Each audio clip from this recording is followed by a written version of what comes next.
കേരളത്തെ സംബന്ധിച്ചിടത്തോളം ചൂട് വർദ്ധിച്ചുകൊണ്ടിരിക്കുകയാണ്. 12 ജില്ലകളിൽ ജാഗ്രതാ നിർദ്ദേശം നൽകി എന്നാണ് ഇന്ന് വാർത്തകളിൽ നിറഞ്ഞു നിൽക്കുന്നത്. 2-3 ദിവസം കൂടെ കഴിഞ്ഞാൽ പാലക്കാട് 40 ഡിഗ്രി സെൽഷ്യസും കൊല്ലം 39 ഡിഗ്രി സെൽഷ്യസിലേക്കും ഉയരും എന്നാണ് നിരീക്ഷകർ നമ്മോട് നൽകിക്കൊണ്ടിരിക്കുന്ന വിവരം. എന്തുതന്നെയായാലും 35 ഡിഗ്രി സെൽഷ്യസിന് മുകളിൽ ചൂട് വരുമ്പോഴേക്ക് 45 ഡിഗ്രി സെൽഷ്യസിലേക്ക് ഉയർന്ന മേനിയാണ് നമ്മൾക്ക് അനുഭവപ്പെടുന്നത്. മുൻകാലത്ത് ഉണ്ടായിരുന്നതിനേക്കാൾ വലിയ അസ്വസ്ഥതയും പ്രയാസങ്ങളും നമ്മൾ അനുഭവിച്ചു കൊണ്ടിരിക്കുകയാണ്. അൾട്രാ വയലറ്റ് രശ്മികൾ, അതിൻ്റെ വികിരണങ്ങൾ കൂടുതൽ അളവിൽ ഭൂമിയിൽ എത്തുന്നത് കൊണ്ട് ചൂട് വർദ്ധിച്ചു കൊണ്ടിരിക്കുന്നു എന്നാണ് നാം മനസ്സിലാക്കുന്നത്. ഭൗതികമായ ഒരുപാട് കാരണങ്ങൾ അതിന് പിന്നാമ്പുറങ്ങളിലുണ്ട് എങ്കിലും ഒരു വിശ്വാസിയെ സംബന്ധിച്ചിടത്തോളം അതിൻ്റെ ആത്മീയമായ മാനങ്ങളിലേക്ക് കൂടി ശ്രദ്ധ കൊണ്ടുപോവുക എന്നതാണ് യഥാർത്ഥത്തിൽ ഈ അവസരത്തിൽ നാം ഓരോരുത്തരും ബന്ധപ്പെട്ടിരിക്കുന്നത്. ഇത്തരം സാഹചര്യങ്ങളിലൊക്കെ പടച്ച റബ്ബ് സുബ്ഹാനഹു വ തആല എന്തിനാണ് ഇത്രമാത്രം ചൂട് നമുക്ക് നൽകിയത് എന്നതിനെക്കുറിച്ച് ചിന്തിക്കുകയും അതിൽ നിന്നുള്ള പാഠം ഉൾക്കൊണ്ട് ജീവിക്കുകയും ചെയ്യുക, അതാണ് ഒരു സത്യവിശ്വാസി ചെയ്യേണ്ടത്. അല്ലാഹു ആ ഒരു ബോധം നമുക്ക് നൽകി അനുഗ്രഹിക്കുമാറാവട്ടെ. എന്തുകൊണ്ടാണ് പ്രകൃതിയിൽ ഇങ്ങനെ ചൂട് കൂടുന്നത് എന്ന് നാം പഠിക്കുമ്പോൾ ഒന്ന് മനുഷ്യന്റെ അപക്വമായ ഇടപെടലുകൾ മൂലം തന്നെയാണ്. പ്രകൃതിയിൽ ചൂടിൽ നിന്ന് സംരക്ഷിക്കാൻ ഉതകും വിധത്തിൽ അല്ലാഹു സുബ്ഹാനഹു വ തആല സംവിധാനിച്ച പ്രകൃതിപരമായ പല സംവിധാനങ്ങളുമുണ്ട്. അതിലൊന്ന് തണ്ണീർത്തടങ്ങളാണ്. വറ്റാത്ത ഉറവകളായി നമ്മുടെയൊക്കെ വയലുകളിൽ അവശേഷിച്ചിരുന്ന തണ്ണീർ ഉറവകൾ അത് ഇന്ന് പലപ്പോഴും നമ്മുടെ വികസനത്തിൻ്റെയും മറ്റുമൊക്കെ പേരിൽ മണ്ണിട്ട് നികത്തി അതൊക്കെ ഇല്ലായ്മ ചെയ്യപ്പെട്ടുകൊണ്ടിരിക്കുകയാണ്. മറ്റൊന്ന്, വീട് വെക്കുന്നതിനും മറ്റുമൊക്കെ പലപ്പോഴായി നാം മരം മുറിക്കുന്നവരാണ്. വനനശീകരണമാണ് മറ്റൊരു കാരണം പറയുന്നത്. നമ്മുടെ ആവശ്യങ്ങൾക്ക് വേണ്ടിയാണ് നാം അതെല്ലാം ചെയ്യുന്നതെങ്കിൽ പോലും പ്രകൃതിയെ ഉപയോഗപ്പെടുത്തുന്ന അവസരത്തിൽ കാര്യഗൗരവത്തോടെ അതിൻ്റെ പ്രത്യാഘാതങ്ങൾ മനസ്സിലാക്കി ആവശ്യാനുസരണം കൈകാര്യം ചെയ്യാനാണ് വിശുദ്ധ ഇസ്ലാം നമ്മോട് പറയുന്നത്. പ്രകൃതി നമുക്ക് വേണ്ടിയാണ് അല്ലാഹു സംവിധാനിച്ചത്. അത് ഈ ജീവിച്ചു കൊണ്ടിരിക്കുന്ന തലമുറക്ക് വേണ്ടി മാത്രമല്ല, മാനവരാശിയുടെ അവസാനം വരെ ഇലാ യൗമിൽ ഖിയാമ അത് നിലനിൽക്കണം.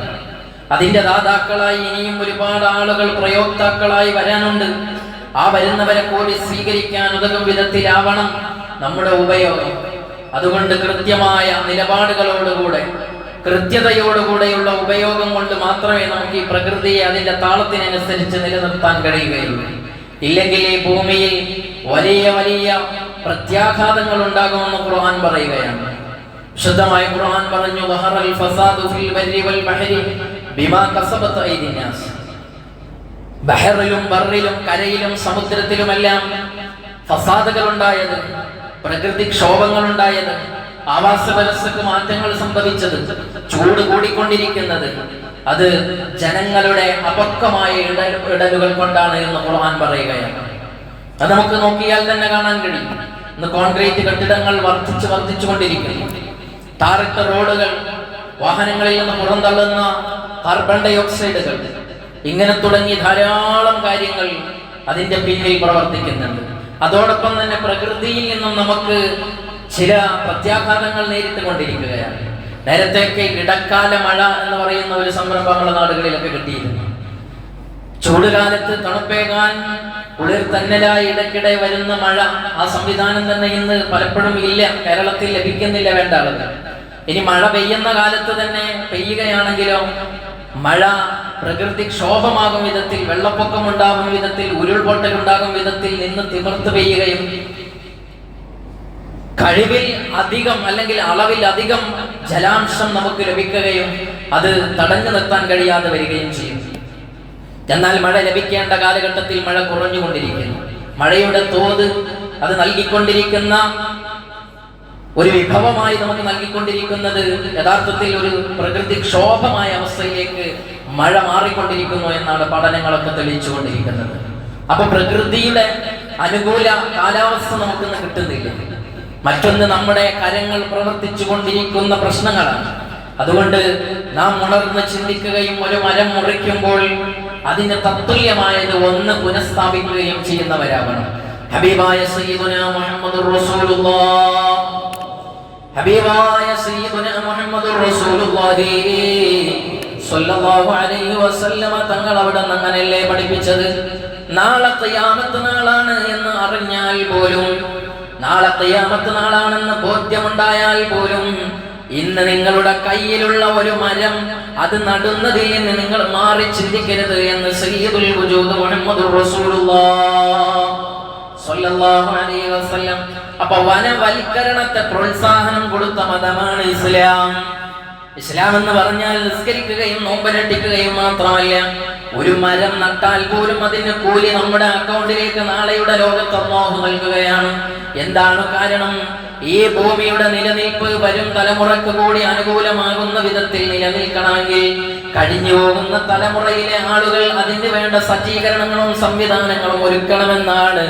അതുകൊണ്ട് ആദ്യം നമ്മുടെ ചൂട് കൂടിക്കൊണ്ടിരിക്കുമ്പോൾ, പൊള്ളിക്കൊണ്ടിരിക്കുമ്പോൾ സഹിക്കവയ്യാതെ നട്ടോട്ടമോടുന്ന ഞാനും നിങ്ങളും പഠിക്കാനുള്ള ഒരു പാഠം, നമ്മുടെ ആപക്കമായ പല ഇടപെടലുകളുമാണ് ഇതിന് ഈ വിഷയത്തിലേക്ക് എത്തിച്ചത് എന്ന ബോധമുണ്ടാവുകയും പിന്മാറേണ്ടിടത്തൊക്കെ പിന്മാറുകയും പരമാവധി സസ്യങ്ങളൊക്കെ വെച്ച് പിടിപ്പിക്കുകയും ചെയ്യുന്നവരാവണം. രണ്ടാമതായി, ഈ പ്രകൃതിയിലെ പ്രതിഭാസങ്ങൾ, ചൂടും തണുപ്പും കാറ്റും മഴയും എല്ലാം അത് റബ്ബാകുന്ന അല്ലാഹു സുബ്ഹാനഹു വ തആലയുടെ പ്രതിഭാസമാണ്. അതിനെ നിയന്ത്രിക്കുന്നവൻ അല്ലാഹുവാണ്. ആ സംവിധാനങ്ങൾ എപ്പോൾ എങ്ങനെ തരണം എന്ന് റബ്ബ് സുബ്ഹാനഹു വ തആലയാണ് തീരുമാനിക്കുന്നത്. സൂര്യനെയും ചന്ദ്രനെയും അതിന്റെ സഞ്ചാര പദങ്ങളെയും നിലനിർത്തി കൊണ്ടുപോകുന്നവനവനാണ്. ഹുവല്ലദീ ഖലഖൽ ലൈല വന്നഹാറ വശംസ വൽ ഖമറ കുല്ലും ഫീ ഫലകിൻ യസ്ബഹൂൻ. പകലിനെയും സൂര്യനെയും ചന്ദ്രനെയും എല്ലാറ്റിനെയും അല്ലാഹു സുബ്ഹാനഹു വ തആലയാണ് സൃഷ്ടിച്ചത്. ഓരോന്നും അതിൻ്റെതായ ഭ്രമണപഥത്തിലൂടെ നീന്തി തുടിച്ചുകൊണ്ടിരിക്കുന്നത് റബ്ബാകുന്ന അല്ലാഹുവിന്റെ വലിയ ദൃഷ്ടാന്തമാണെന്ന് ഖുർആൻ പറയുന്നു. വശംസ വൽ ഖമറ വന്നുജൂമ മുസഖറാത്തിൻ ബിഅംരിഹി. റബ്ബിന്റെ കൽപ്പനകൾ അനുസരിച്ചാണ് അതെല്ലാം സഞ്ചരിച്ചു കൊണ്ടിരിക്കുന്നത്. ആധുനികമായ ശാസ്ത്രം പറയുന്നത് ഭൂമിയിൽ നിന്ന് 15 കോടിയോളം അകലത്തിലാണ്, കിലോമീറ്റർ അകലത്തിലാണ് സൂര്യൻ സ്ഥിതി ചെയ്യുന്നത് എന്നാണ്. 15 കോടി കിലോമീറ്റർ അപ്പുറത്ത് ഏകദേശം സൂര്യൻ സ്ഥിതി ചെയ്യുന്നത്. ആ സൂര്യനെങ്ങാന് അതിന്റെ ഭ്രമണപഥത്തിൽ നിന്ന് കുറച്ചപ്പുറത്തേക്ക് മുകളിലോട്ടാണ് പോയിരുന്നത് എങ്കിൽ ഈ ഭൂമി തണുത്തുറഞ്ഞ് വിറച്ച് നമുക്ക് നിൽക്കാൻ കഴിയാതെ വാസയോഗ്യമല്ലാത്തതായി മാറും.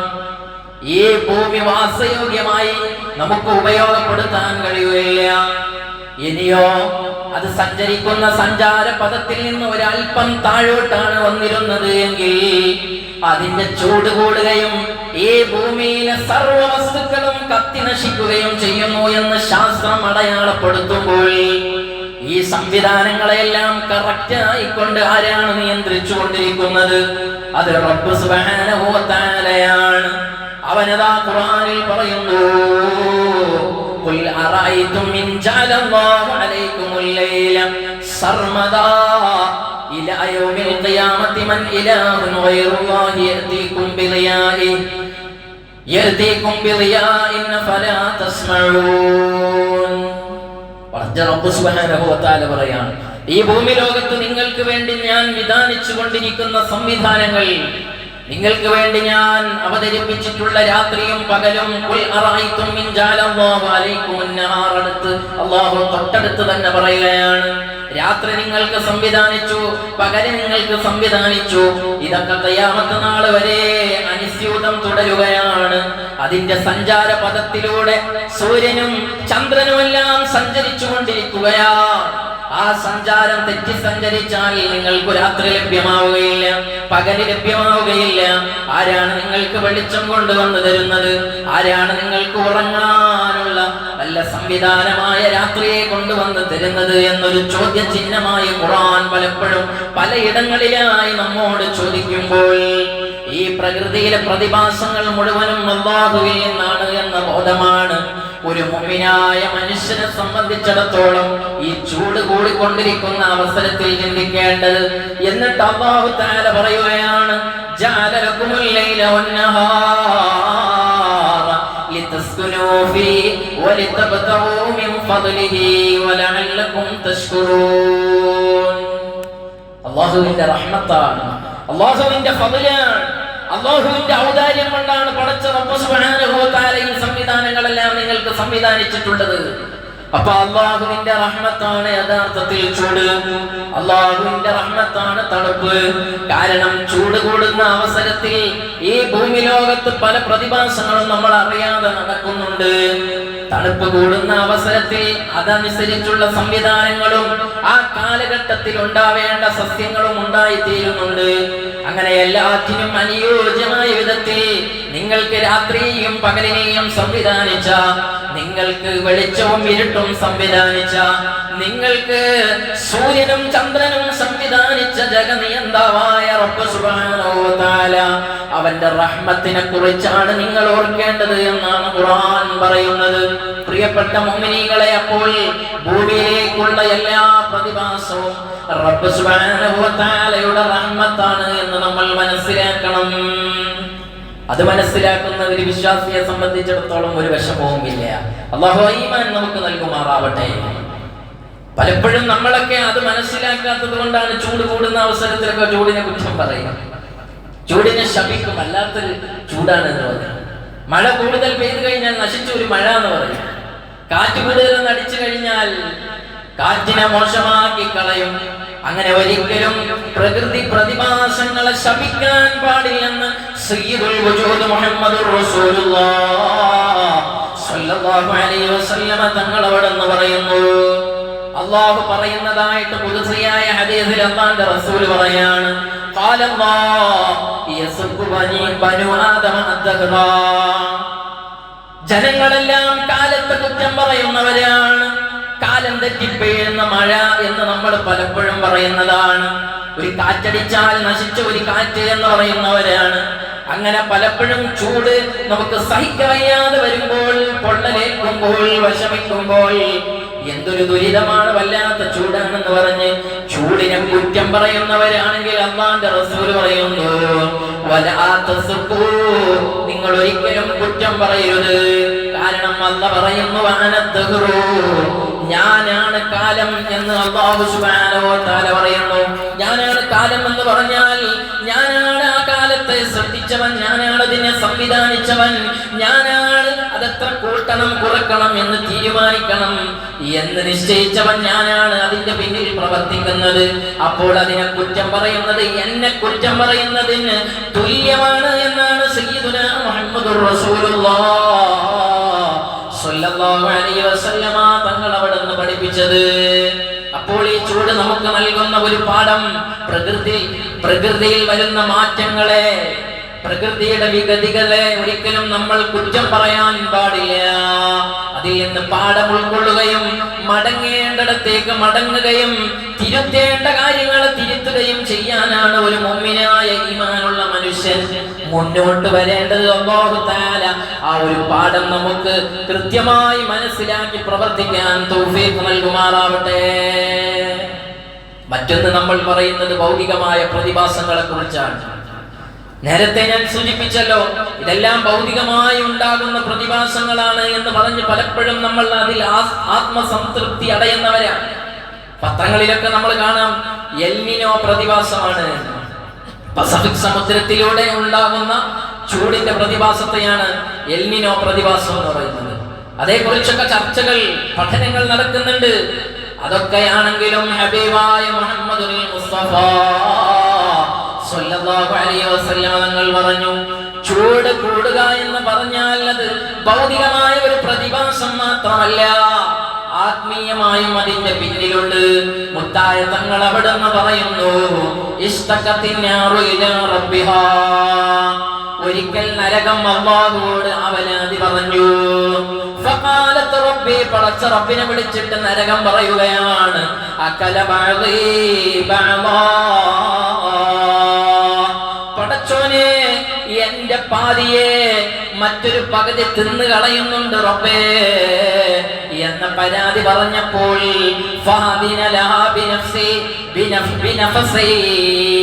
അല്ലാഹു സുബ്ഹാനഹു വ തആല ആ ജഹന്നമാകുന്ന നരകത്തിന് 2 നിശ്വാസത്തിന് അവസരം നൽകി.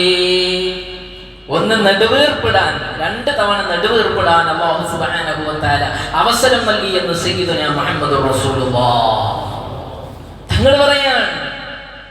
എന്നിട്ട് ഹബീബായ തങ്ങൾ പറയാണ്, നഫസിൻ ഫിശ്ശിതാ വ നഫസിൻ ഫിസ്സൈഫ്, ഒരു നിശ്വാസം നടക്കുന്നത് എപ്പോഴാണ്? ശൈത്യകാലത്താണ്, മറ്റൊന്ന് ഉഷ്ണകാലത്താണ്. ആ നിശ്വാസം നടക്കുമ്പോൾ ഫാശത്തു മാ തജിദൂന ഫിൽ ഹർരി വഅശത്തു മാ തജിദൂന മിനസ് സംഹരീർ. വിധങ്ങൾ പറയാൻ, അവിടെ നിന്ന് നെടുവീർപ്പിടുന്ന അവസരത്തിൽ, ചൂടുകാലത്തുള്ള നെടുവീർപ്പിടുമ്പോൾ ശക്തമായ ചൂട് നിങ്ങൾ കേട്ടുകൊണ്ടിരിക്കും. അതുപോലെ തന്നെ തണുപ്പിന്റെ കാലത്ത് നല്ല ഒരു നെടുവീർപ്പിടും, ജഹന്നമാകുന്ന നരകം. ആ സമയത്ത് നിങ്ങൾ ശക്തമായ തണുപ്പ് അനുഭവപ്പെടുമെന്ന് സയ്യിദുനാ മുഹമ്മദുർ റസൂലുള്ളാഹ് മറ്റൊരു ഹദീസിൽ തങ്ങൾ പറയുന്നത് ഇങ്ങനെയാണ്, ഇദസ്തൽ ഹർറു ഫഅബ്രിദു ബിസ്സലാം, ചൂട് ശക്തമായി കഴിഞ്ഞാൽ നിങ്ങൾ ഉച്ചക്ക് നിസ്കരിക്കുന്ന ഒരു നിസ്കാരം കുറച്ച് സമയം കഴിഞ്ഞ് നിസ്കരിച്ചോ, സമയം തെറ്റി നിസ്കരിച്ചോ എന്നല്ല. നമുക്കറിയാമല്ലോ സൗദി അറേബ്യയിലൊക്കെ അനുഭവപ്പെടുന്ന ചൂട്. അന്നത്തെ കാലത്ത് മേൽക്കൂരയില്ലാത്ത പള്ളിയാണ്. ആ പള്ളിയിൽ വന്ന് അവര് മുഖം നെറ്റിത്തടം സുജൂദിൽ വെക്കുമ്പോൾ മുഖം പൊള്ളിപ്പോകും, കരിഞ്ഞു പോകും. അതിന് സാധ്യതയുള്ളത് കൊണ്ട് കുറച്ച് സമയം താമസിച്ച് നിങ്ങൾ നിസ്കരിച്ചോ എന്ന് ഇളവ് കൊടുത്തിട്ട് അള്ളാന്റെ റസൂൽ എവിടെന്ന് പറഞ്ഞത്, ഫഇന്ന ശിദ്ദത്തൽ ഹർരി മിൻ ഫൈഹി ജഹന്നമ, നിങ്ങൾ അനുഭവിക്കുന്ന ഈ ചൂടുണ്ടല്ലോ, ഉഷ്ണമുണ്ടല്ലോ, അത് ജഹന്നമാകുന്ന നരകത്തിന്റെ കഠിനമായിട്ടുള്ള ചൂടിന്റെ അംശമാണ് എന്ന് സയ്യിദുനാ മുഹമ്മദുർ റസൂലുള്ളാഹ് സ്വല്ലല്ലാഹു അലൈഹി വസല്ലം. അപ്പൊ നരകം കത്തിക്കുമ്പോൾ, നരകം നിശ്വസിക്കുമ്പോൾ അനുഭവപ്പെടുന്നതാണ് ആത്മീയമായി നമുക്ക് അനുഭവപ്പെടുന്ന ചൂട്. ആ സാഹചര്യത്തിൽ മുഅ്മിനായ മനുഷ്യൻ ചിന്തിക്കേണ്ടത്, ഈ സൂര്യൻ സ്ഥിതി ചെയ്യുന്നത് എവിടെയാണ്? 15 കോടി കിലോമീറ്റർ അപ്പുറത്താണെങ്കിൽ ആ സൂര്യൻ നമുക്ക് തലയുടെ മുകളിൽ വരുന്ന ഒരു ദിവസം വരാനില്ലേ മുഅ്മിനീങ്ങളെ? ആ ദിവസത്തെ കുറിച്ചുള്ള ചിന്തയാണ് എന്നെയും നിങ്ങളെയും അലട്ടേണ്ടത്.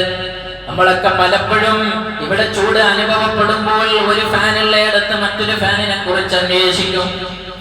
അതല്ലെങ്കിൽ ടേബിൾ ഫാനിലേക്ക് മാറും, അതുമല്ലെങ്കിൽ AC സംവിധാനങ്ങൾ നമ്മൾ ഉപയോഗിക്കും.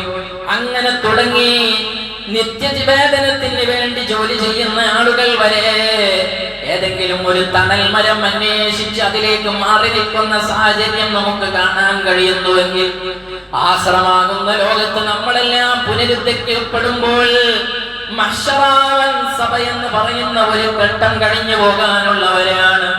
ആ മഹ്ശറയുടെ അവസ്ഥ സയ്യിദുനാ മുഹമ്മദുർ റസൂലുള്ളാഹ് തങ്ങൾ പറയുന്നു, തുദിന ശംസു യൗമൽ ഖിയാമത്തി മിനൽ ഖൽഖി ഹത്താ തകൂന മിൻഹും കമിഖ്ദാരി മീൽ. ഒരു മൈൽ കണക്കെ, ഒരു മീൽ എന്ന് പറഞ്ഞാൽ ഒരു മൈൽ എന്നാണ് എന്നൊരു അഭിപ്രായം. അതെങ്കിൽ മീൽ എന്ന് പറഞ്ഞാൽ തങ്ങൾ തന്നെ പറഞ്ഞു, അവിടുന്ന് ഹദീസ് വ്യാഖ്യാനിച്ച മഹാന്മാരായ മുഹദ്ദിസീങ്ങൾ പറഞ്ഞു, സ്വഹാബത്ത് പറഞ്ഞു, മീൽ എന്ന് പറഞ്ഞാൽ സുറുമക്കോലാണ്.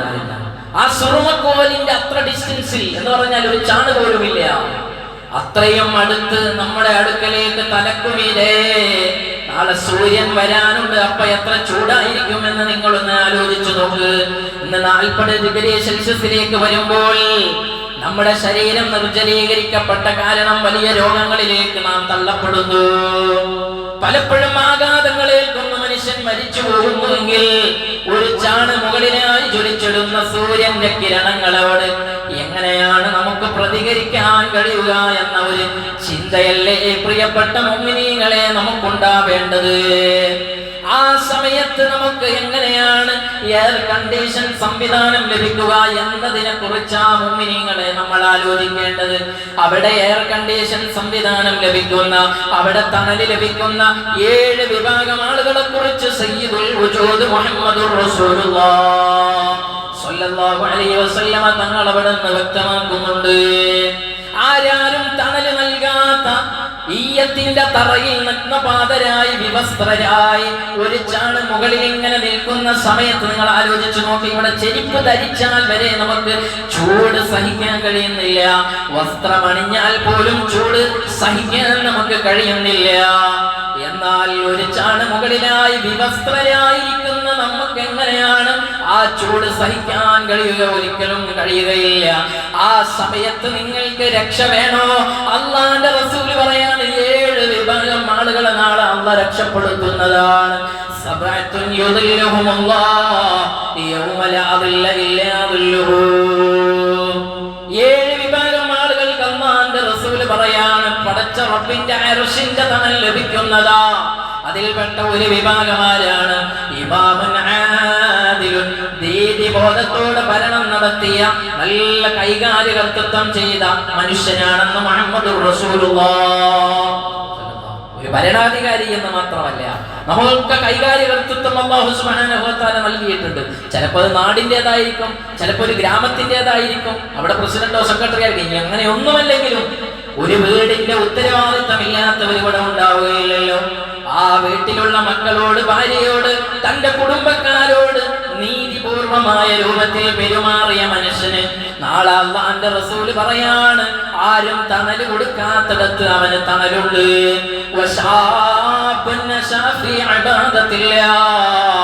രണ്ടാമത്തെ വിഭാഗം അത് യുവാക്കളാണ്.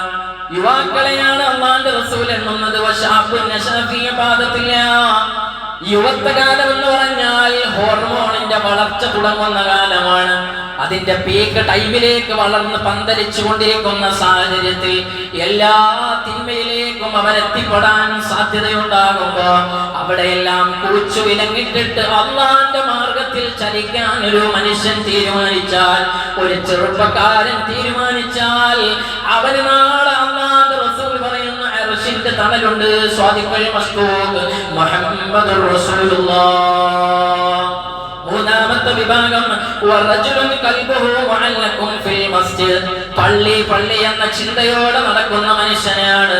പള്ളിക്ക് വേണ്ടി സേവനം ചെയ്യുന്നു, പള്ളിയിൽ വന്ന് നിസ്കരിക്കുന്നു. പള്ളിയുടെ വിഷയം പറയുമ്പോൾ തന്റെ വീട്ടിൽ ആ സൗകര്യമില്ലെങ്കിൽ പോലും പടച്ചോനെ പള്ളിക്ക് വേണ്ടിയല്ലേ ചോദിച്ചത് എന്ന മനസ്സോടെ പള്ളിയിലേക്ക് സംഭാവന കൊടുത്തയാളാണ്. പള്ളിയിൽ നിന്ന് സലാം വീട്ടിയിട്ട് ദുആയും കഴിഞ്ഞ് സ്വലാത്തും ചൊല്ലി വീട്ടിലെത്തിയാലും പള്ളി പള്ളി എന്ന ചിന്തയാണ് നമ്മുടെ ഹൃദയത്തിൽ ഉള്ളതെങ്കിൽ അവനും നാളെ അർശിന്റെ തണലുണ്ടെന്ന് മുഹമ്മദുൽ മുസ്തഫ സ്വല്ലല്ലാഹു അലൈഹി വസല്ലം നാലാമത് പറയുന്നു. റജുലാനി തഹബ്ബാ ഫില്ലാഹ്, അല്ലാഹുവിനായി സ്നേഹിച്ച 2 വ്യക്തിത്വങ്ങളാണ്. ഇജ്തമഅ അലൈഹി വതഫറഖ അലൈഹി. ഈ 2 മനുഷ്യന്മാരും സ്നേഹിച്ചത് എന്തെങ്കിലും പ്രതീക്ഷിച്ചല്ല, ഭൗതികമായ കാര്യങ്ങൾ കിട്ടുമെന്ന് പ്രതീക്ഷിച്ചല്ല, സ്ഥാനമാനങ്ങൾ ആഗ്രഹിച്ചല്ല, കടം വാങ്ങണം എന്ന മനസ്സോടുകൂടെയല്ല, മറിച്ച് വജ്ഹില്ല, പടച്ചോനെ ഉദ്ദേശിച്ച് ജീവിച്ച മനുഷ്യരാണ്. അല്ലാഹ് എന്ന ചിന്തയിലായി ജീവിച്ച മനുഷ്യർ. ആ മനുഷ്യന്മാർക്ക് അതേ രൂപത്തിൽ തന്നെ അവർ മരിച്ചുപോയാൽ, മറ്റൊരു ലക്ഷ്യവും വെക്കാതെ മരിച്ചുപോയാൽ നാളെ അർശിന്റെ തണലുണ്ടെന്ന് മുഹമ്മദുർ റസൂലുള്ളാഹി തങ്ങൾ പറയുന്നു. അഞ്ചാമത് പറയുന്നു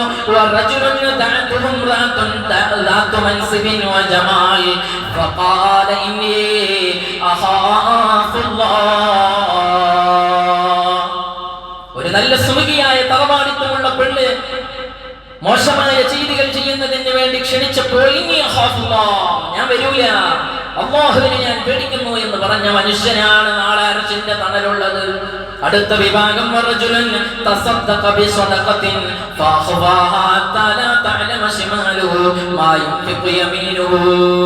വലത് കൈ കൊടുത്തത് ഇടത് കൈ അറിയാത്ത വിധത്തിൽ രഹസ്യമായ സംഭാവന ചെയ്തവരാ. അങ്ങനെ സംഭാവന കൊടുക്കാൻ നമ്മൾ ശ്രദ്ധിക്കണം. ആ ഏഴാമത്തെ വിഭാഗം നബി തങ്ങൾ പറയുന്നു,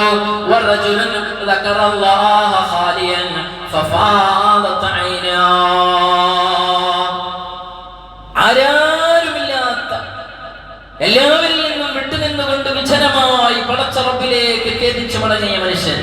ഇമാമ് കരയുമ്പോ ചിലപ്പോ മോമോ കരഞ്ഞിട്ടുണ്ടാകും, സദസ്സിൽ നേതൃത്വം കൊടുക്കുന്ന ആൾ കരഞ്ഞപ്പോ ചിലപ്പോ നമ്മൾ കരഞ്ഞിട്ടുണ്ടാകും. അങ്ങനെ കരഞ്ഞവനതല്ല, ഒറ്റയ്ക്കിരുന്നു കൊണ്ട് ചിന്തിച്ചു, അല്ലാഹ് നാളെ നിന്റെ മുന്നിൽ വന്ന് നിൽക്കണമല്ലോ, എന്റെ പാപഭാരങ്ങൾ എത്രയാണ് എന്നൊക്കെ ചിന്തിച്ച് ആഖിറത്ത് ഓർത്ത്, തന്റെ അമലിന്റെ കുറവിനെ കുറിച്ചോർത്ത്, തനിക്ക് വന്ന ന്യൂനതകളെ കുറിച്ചോർത്ത് ഒരിറ്റ് കണ്ണുനീര് പൊഴിച്ചവൻ ഈ സദസ്സിലുണ്ടോ, അവന് നാളെയുടെ ലോകത്ത് അല്ലാഹുവിന്റെ പ്രത്യേകമായ തണലുണ്ടെന്ന് സയ്യിദുനാ മുഹമ്മദുൽ മുസ്തഫ. ഇനിയും ഒരുപാട് ആളുകളെ മറ്റ് ഹദീസുകളിൽ എണ്ണിയിട്ടുണ്ട്. ഞാൻ അവസാനിപ്പിക്കുകയാണ്. പ്രിയപ്പെട്ടവരെ, ചൂട് കൂടുമ്പോൾ ആഖിറത്തിലെ ചൂടിനെ കുറിച്ചാണ് നമ്മൾ ഓർക്കേണ്ടത്. ചൂട് കൂടുമ്പോൾ നരകത്തിലെ ചൂടിനെ കുറിച്ചാണ് ഓർക്കേണ്ടത്. തബൂക്ക് യുദ്ധത്തിലേക്ക് പുറപ്പെടുന്ന വേളയിലാണ് ഒരു ആയത്തിറങ്ങുന്നു. എന്തേ കാരണം? തബൂക്ക് യുദ്ധം നടക്കുന്നത് ഏറ്റവും വലിയ ചൂട് അനുഭവപ്പെട്ട സമയത്തായിരുന്നു. അന്ന് കുറെ സഹാബികൾക്കൊക്കെ മടി വന്നുപോയി. ചൂടാകുമ്പോ നമ്മൾക്കൊക്കെ മടി വരുമല്ലോ പുറത്തിറങ്ങാൻ. ആ സാഹചര്യം മുതലെടുത്തു മുനാഫിഖീങ്ങളായ ആളുകൾ. അവര് ചോദിക്കുകയാണ്, സഹാബത്തിനോട് ചോദിക്കുകയാണ്, നിങ്ങൾ എന്തിനാണ് ഈ സമയത്ത് യുദ്ധത്തിന് പോകുന്നത്? കൂലിയൊക്കെ കിട്ടുമെന്ന് ഉറപ്പാണ്, പക്ഷേ ഈ സമയത്ത് തന്നെ യുദ്ധത്തിന് പുറപ്പെടണമോ എന്ന വിധത്തിൽ ഒരു ഇടപെടൽ നടത്തിയപ്പോൾ അല്ലാഹു സുബ്ഹാനഹു വ തആല സയ്യിദുനാ മുഹമ്മദുർ റസൂലുള്ളാഹ് സ്വല്ലല്ലാഹു അലൈഹി വസല്ലം തങ്ങൾ അവർക്ക് ആയത്തിറക്കി കൊടുക്കുകയാ. മുനാഫിഖീങ്ങൾ പറയുന്നു, വഖാലൂ ലാ തൻഫിറൂ ഫിൽ ഹർരി, ഈ ചൂടുള്ള ദിവസം നിങ്ങൾ യുദ്ധത്തിന് പോകണ്ട എന്ന് പറഞ്ഞ് പലരെയും ഡീമോട്ടിവേറ്റ് ചെയ്യാൻ ശ്രമിക്കുന്നുണ്ട്. എന്നാൽ തങ്ങളെ പറഞ്ഞു കൊടുക്കൂ, ഖുൽ നാറു ജഹന്നമ അശദ്ദു ഹർറാ, നരകത്തിന്റെ തീ ഉണ്ടല്ലോ, അത് ഇവിടുത്തെ തീയിനേക്കാൾ ചൂടിനേക്കാൾ വലിയ ചൂടുള്ളതാണെന്ന് പറഞ്ഞു കൊടുക്കൂ നബിയേ എന്ന് അല്ലാഹു സുബ്ഹാനഹു വ തആല പറയുകയാണ്. അതുകൊണ്ട് നമുക്ക് ഓർമ്മ വരേണ്ടത്, റബ്ബേ നാളെ മഹ്ശറിൽ ചൂടുണ്ടല്ലോ, നാളെയുടെ ലോകത്ത് എന്റെ അമലുകൾ അല്ലാഹു സ്വീകരിച്ചില്ലെങ്കിൽ നാരകീയമായ ശിക്ഷയ്ക്ക് വിധേയമായാൽ അവിടെ വലിയ തീയാണല്ലോ എന്ന ബോധമാണ് ഈ സാഹചര്യത്തിൽ നമുക്ക് വരേണ്ടത്. അല്ലാഹു സുബ്ഹാനഹു വ തആല ആ ചിന്ത നമുക്ക് നൽകുമാറാവട്ടെ. അർഹമുർറാഹിമായ റബ്ബ് നാളെ അർശിന്റെ തണൽ ലഭിക്കുന്ന വിഭാഗം ആളുകളിൽ ഉൾപ്പെടാനുള്ള പ്രവർത്തനങ്ങളുമായി ബന്ധപ്പെടാൻ നമുക്ക് തൗഫീഖ് നൽകുമാറാവട്ടെ. അതോടൊപ്പം തന്നെ പല നാടുകളിലും വെള്ളമില്ല. നമ്മുടെ തെക്ക് ജില്ലയിൽ ജീവിക്കുന്ന നിങ്ങൾക്ക് വെള്ളമില്ല എന്ന് പറയുമ്പോൾ ചിലപ്പോൾ വിശ്വസിക്കാൻ കഴിയുന്നുണ്ടാവില്ല. ഇവിടെ ഓരി നിറഞ്ഞ വെള്ളമാണെങ്കിലും വെള്ളം ലഭിക്കുന്നുണ്ട് അല്ലേ?